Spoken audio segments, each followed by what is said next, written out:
Have you ever found yourself wondering, am I really at A2 level in German? Well, today we are going to find out by checking out some A2 keywords that will show if you have truly leveled up in your German journey. And if you do know these words, then guess what? You are not a beginner anymore. Okay, let's start with some starter A2 words. These are the ones that instantly upgrade your German conversations. If you know them, then you are already talking like a confident A2 speaker. So let's go with the word number 1, genau.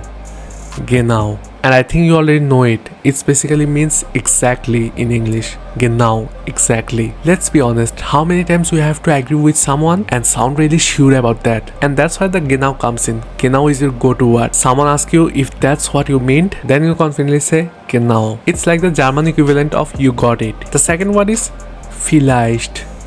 Vielleicht. As you can read from my expression, that basically means maybe in English. Maybe. Vielleicht. Imagine your friend asked if you are going to the party tonight. You are not pretty sure yet, so you threw out a cool vielleicht. Now you are not just saying maybe, you are saying vielleicht. You are adding that extra flair of German hesitation. Okay, quick story time. Imagine you are at a German bakery, smelling all those fresh Brotchen, pastries, yummy. And the cashier suddenly asked, möchten Sie noch etwas? Möchten Sie noch etwas? That means basically, do you want something else? Then you answer with, vielleicht, genau, ich nehme noch ein Stück Kuchen. See how we used vielleicht and genau naturally in the conversations? That's what A2 fluency look like in real life. It's not just about the big fancy words, but the small ones that make you sound authentic. So next, go to the next word, which is leider.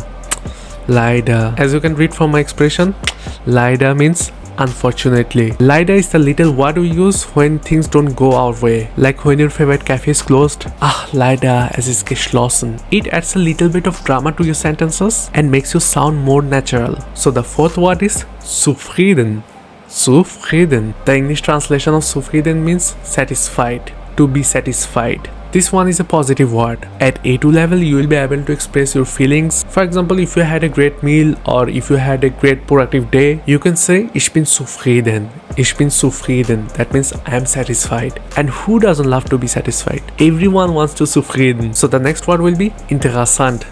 Interessant. The word I guess almost same like English one. Interesting you would say in German, interessant. In Germany, you will need the word all the time. Whether you are talking about your new hobby, a book or even someone's idea, just drop a little interessant. For example, das ist aber interessant. And boom, you instantly sound like a German speaker. Next word we have in our list is abholen. Abholen. So abholen basically means to pick someone or receive someone. If you want to pick or receive someone from the airport or from the train station, bus station, you can just say ich gehe ihn abholen or ich hole ihn ab. The word abholen can be also used for to pick or receive some items. For example, you can also say ich hole mein Paket ab.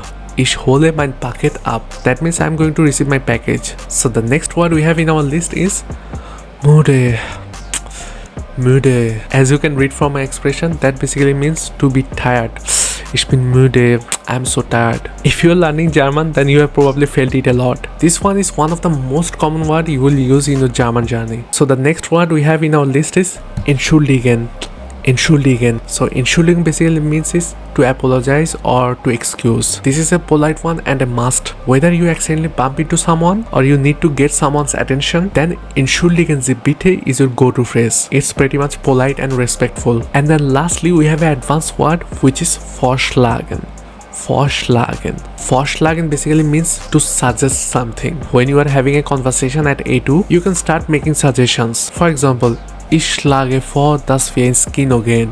Ich schlage vor, dass wir ins Kino gehen. That basically means I suggest we go to the cinema. It's a great way to express your opinion and plans. So how many of these words did you already know? If you recognize most of them, then congrats, you are rocking at A2 level. But if you didn't know a few, then no worries. That means you have got some exciting vocabularies to practice. Remember, learning a language is all about progress, not perfection.